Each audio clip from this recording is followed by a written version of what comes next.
কেউ যদি আপনার পিছনে লাগে আপনি তার পিছনে লাগেন না, কেউ গালি দিলে উত্তর দিতে যায়েন না, কেউ আপনার নামে সমালোচনা বদনাম করলে শুনো কষ্ট লাগলো চুপ করে থাকবেন, পাল্টা উত্তর দিতে যায়েন না, কেউ আপনার ব্যবসা লস করার জন্য যদি প্ল্যানিং করতে থাকে ধরতে পারলেও তাকে অপরাধী বানায়েন না।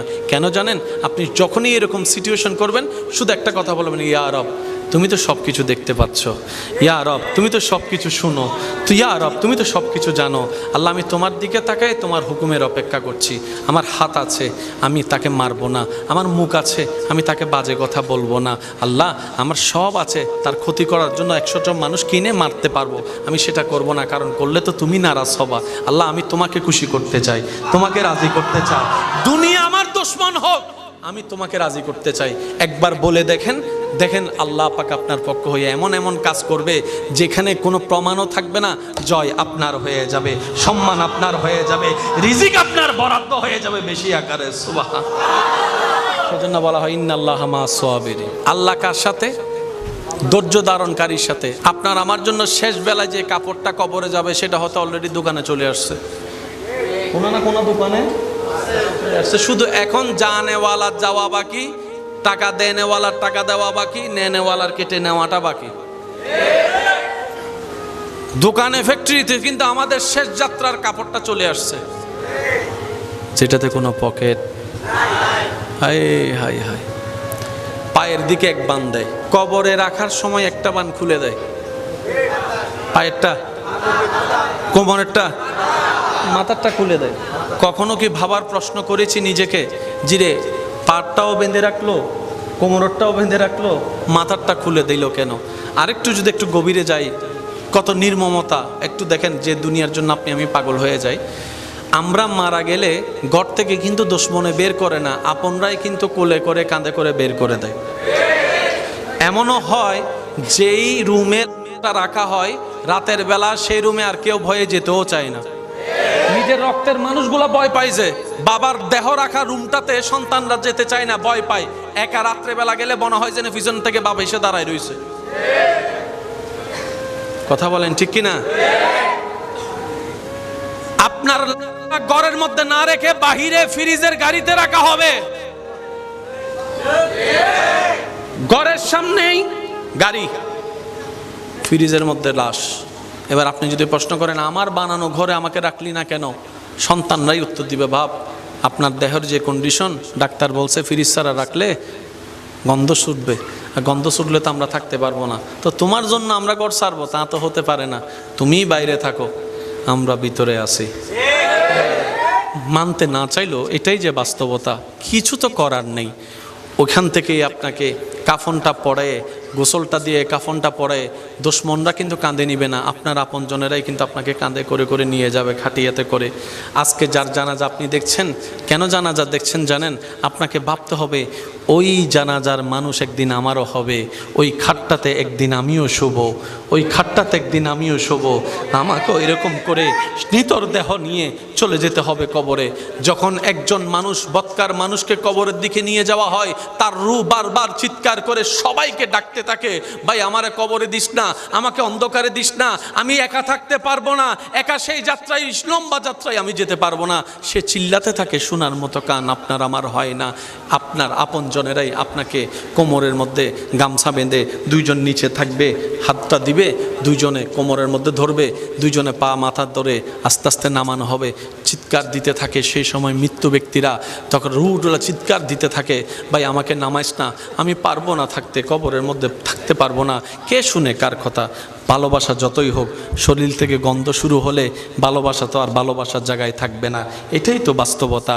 সেজন্য কবরের মধ্যে যখন আপনার দেহটা মাটি স্পর্শ করবে, আপনার চতুর্পাশ থেকে যখন অন্ধকার হতে থাকবে, আপনি আমি তখনই বুঝতে পারবো আসলে আপন বলতে পৃথিবীতে কেউ নাই, আপন বলতে পৃথিবীতে কেউ নাই, আপন বলতে পৃথিবীতে কেউ নাই। সবাই শুধু সাময়িক চলার একটা নাম মাত্র। যেখানেই জানাজা হয় যাওয়ার চেষ্টা করবেন। আর বিশেষ করে আপনার জানা মতে কেউ যদি ভূমিদস্যু হয়, মানুষের জায়গা দখলকারী, 2 নম্বরে টাকা কামানেওয়ালা যদি হয়, জুলুমকারী যদি কেউ হয়, তার জানাজা একটু ভালো আগে আগে যাবেন। কেন যাবেন জানেন?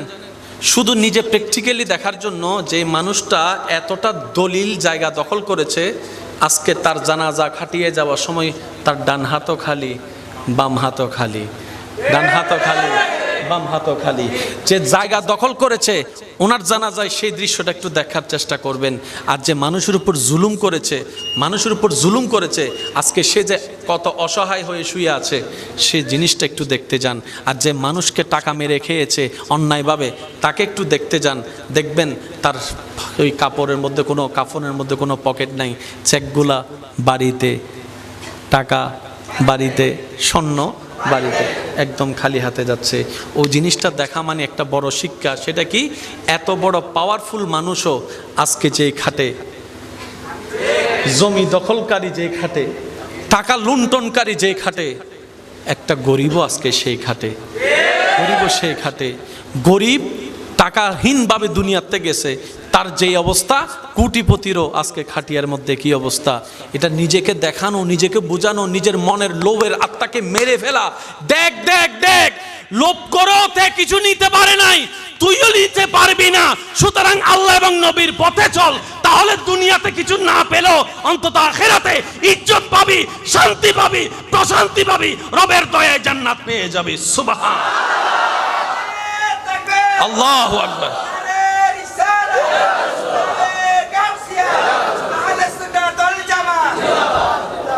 ওই কথাটা মনে রাখবেন, আমাদের আশেপাশে অনেক কোটিপতি আছে, জাগাওয়ালা, আজকে নিজের ছেলে মেয়েরাও জায়গা ব্যবহার করতে বলেন না রে ভাই, নিজের ছেলে মেয়েরা জায়গাগুলা ব্যবহার করতে পারে।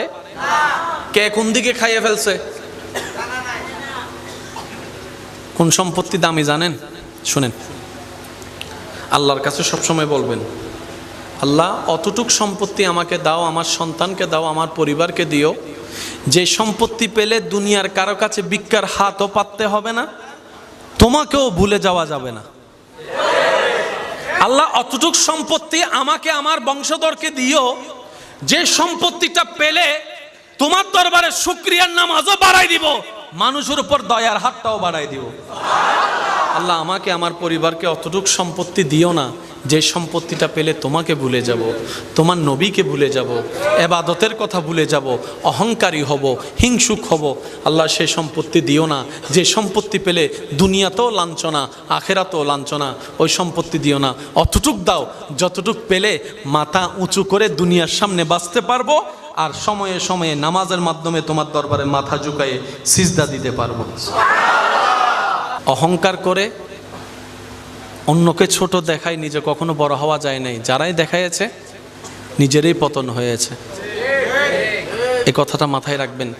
আপনি কারো কল্যাণে, কারো ভালো দেখে যদি আপনি হিংসা করেন, কোনো হিংসায় পদক্ষেপ নেন, ক্ষতি আপনার হবে, যে তার কোনো ক্ষতি হবে না। কারণ বান্দা যখন বান্দার ক্ষতির পিছনে লেগে যায়, এই কথা মাথায় রাখবেন, কোনো বান্দা যখন বান্দার ক্ষতি করার পিছনে লেগে যায়, যার ক্ষতি করার চেষ্টা করে, সে যদি রবের দিকে তাকায়, ধৈর্য ধরে, সহ্য করে, চুপ করে বসে থাকে, রব্বুল আলামিন তাকেই সাহায্য করে এগিয়ে দেয়। তাহলে আমাদের জ্ঞানের বুঝ, ব্যবসায়ীর জ্ঞানের বুঝ এক নয়। এখানে একটা কথা আমি অ্যাড করি, যারা আমার ভাইয়েরা আছেন, চাকরি করার চাইতেও ব্যবসার দিকে বেশি মনোযোগ দেন। অনেক ভাইয়েরা জীবনের অর্ধেক সময় কাটাই ফেলতেছে শুধু চাকরি খোঁজার জন্য, চাকরি পাওয়ার জন্য, চাকরি করার জন্য। রব্বুল আলামিন বরকত বেশি রেখেছেন ব্যবসার মধ্যে। সুবহানাল্লাহ জোরে বলি। নবীদের জীবনী দেখলেও দেখা যায় ব্যবসার একটা অংশ, একটু জোরে বলি না, আছে। আল্লাহর প্রিয় বান্দা ওলিদের জীবনী দেখলেও দেখা যায় একটা ব্যবসার অংশ। ইমাম আজম আবু হানিফার জীবনী দেখলেও দেখা যায় ব্যবসার একটা অংশ আসে। আর বরকত আল্লাহ রেখেছেন ব্যবসার মধ্যে। একটু মন খুলে বলি সুবহানাল্লাহ। যদি সে নীতিতে ব্যবসা করে, মদ ইসলাম জিন্দা হো গয়ে জগ মে জব আয়ে মোহাম্মদ ইসলাম জিন্দা भूतों ने सब कलमा पढ़ा काफिर मुसलमान हो गए जग में जब आए मोहम्मद ইসলাম জিন্দা হো গয়ে। উচ্চ আওয়াজ একবার বলি মারহাবা। মনোযোগ যাদের আছে তারা একবার বলেন মারহাবা। আল্লাহ বরকত রাখছে কোথায়? জোরে বলেন। অনেক ব্যবসায়ী আছে দেখবেন দারকার্য করে ছোট একটা দোকান নিয়ে ব্যবসা শুরু করে এখন 3-4টা দোকানের মালিক। আপনারা জানেন বুঝেন, বলার চেষ্টা করবো, আপনারা শুধু বুঝে বুঝে উত্তর দিবেন। 4-5টা দোকানের মালিক হয়েছে, এক সময় যার একটা দোকানও আপনাদের অত্র এলাকায় আছে না নাই? এক সময় যে এক বেলা খেলে আরেক বেলা উপবাস থাকতো, এখন তার দোকানে চাকরি করে 5 জনের সংসার চালাচ্ছে। আছে না নাই? আমি কিন্তু আপনার এলাকার সাথে ইউজ টু না, তবে বলতে পারছি কোন সাহসে, যেহেতু ইসলাম যা বলে সেটা পৃথিবীর শেষ প্রান্ত গেলে তা সত্য প্রমাণিত হয়। বলেন সুবহান। এটা অনুমানের জগৎ ইসলামে নাই। ইসলামের প্রত্যেকটা শব্দ অথেন্টিক এবং প্রমাণ সাপেক্ষ। বলেন সুবহানাল্লাহ। এবার আমি আপনাদেরকে একটা কথা বলি, মনোযোগ দিয়ে শ্রবণ করবেন। আপনার এলাকায়, আমার এলাকায়, আমাদের এলাকায় অতীতকালের অনেক বড় বড় কোটিপতি ব্যবসায়ী আছে যাদের জায়গা সম্পত্তির কোনো অভাব, কিন্তু একটা সময় গিয়ে নিজের জায়গা নিজে ইউজ করতে পারে না, বুক করতে পারে না। এরকম অনেক ব্যবসায়ী, ইশারায় বলে যাচ্ছি, বাকিটা আপনারা বুঝে নেন। এক সময়ের অনেক টাকা, অনেক জমিন, কোথায় কোথায় জমিন আছে নাতিপতিরা জানে না, দাদাই কিনছিল, বড় বড় ব্র্যান্ডের নাম, কিন্তু অন্যরা দখল করে বসে আছে, অন্যরা বুক করতে আছে। ব্যাপার কি? মনে রাখবেন, আপনার রিজিকে, আপনার পকেটে, আপনার গোডাউনে, আপনার মানিব্যাগে, আপনার দলিলে, আপনার দোকানে, আপনার আলমিরার ভিতরে যদি অন্যের 1 পয়সারও হক থাকে, কয় পয়সা বলেছি? শুধু 1 পয়সা, আমি একটা টাকার কথা বলছি না, 1টা পয়সারও যদি হক থাকে, সেটা আপনি, আপনার সন্তান, না হয় নাতিদের আমলে, না হয় নাতির ঘরের পতিদের আমলে, সেটা অন্যের কাছে চলে যাবে। কারণ আহকামুল হাকিমিন, ন্যায় বিচারক, যার প্রাপ্য যতটুকু কোনো না কোনো ভাবে সেটা তার কাছে পৌঁছায় দেয়। সুবহানাল্লাহ জোরে বলি। তো দাদা কামাইলো, নাতি যদি খাইতে না পারে, সে সম্পত্তির দরকার কি? একটু জোরে বলেন না রে ভাই। এমন কোন দাদা আছে যে নিজের জন্য কামাই না? সবাই নাতিদের জন্য স্বপ্ন দেখে। বাবারা কামাই সন্তানদের জন্য, দাদা নানারা কামাই নাতিদের জন্য। কোনো সমস্যা? একটু আওয়াজটা যদি একটু কম হয়, একটু মেহেরবানি। মনোযোগ আছে আপনাদের? এবার আপনারা কি লাভ চান না লস চান? রব্বুল আলামিন বলে, ব্যবসা করো নীতির সাথে, লাভের ব্যবস্থা আমি করে দিব। একটু জোরে বলি, বিধানকার, জোরে বলেন, বিধানকার আল্লাহ। ইয়া আল্লাহ, কিভাবে করব? নবীর থেকে শিখে নাও। ব্যবসার প্রথম শর্ত, কাউকে ঠকানো যাবে, অন্যরা ঠকাক, আপনি ঠকায়েন না। বরকত আপনার খুঁজতে হবে না, আপনার ঘরে বরকত। আচ্ছা, আপনি ব্যবসা করে কামালেন 10 লাখ টাকা, আপনার ছেলে একটা অসুস্থ হয়ে খরচ হয়ে গেছে 50 লাখ টাকা, লাভ হইল না লস হইল? এই ব্যবসা করে লাভ কি? জোরে বলেন না। একজন দেখনেওয়ালা আছে না? এই সমস্ত জায়গায় যদি আমরা একটু নিজেদেরকে ব্রেক লাগাতে পারি, লাভটা কি হবে দেখেন। ফিদ দুনিয়া হাসনাতাও ওয়া ফিল আখিরাতি হাসানা। ব্যবসা এমন একটা নিয়ামত, করার মতো করতে জানলে দুনিয়াও আপনার জন্য কল্যাণের হবে এবং সওয়াবের পাহাড় হাসরের ময়দানে জমে যাবে। দিয়েছেন কে? জোরে বলেন, দিয়েছেন কে? নিতে জানি নাই আমরা, নিতে জানি নাই।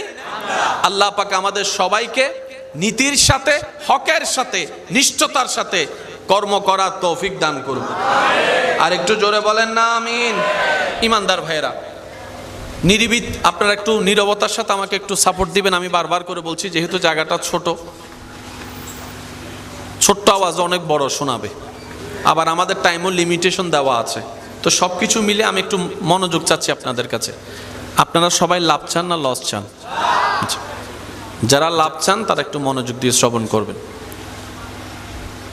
আল্লাহ তাআলা যা কিছু বানিয়েছেন, বানিয়ে ছেড়ে দেন নাই, নিজেই আল্লাহ সব কিছুকে যত্ন নিচ্ছেন।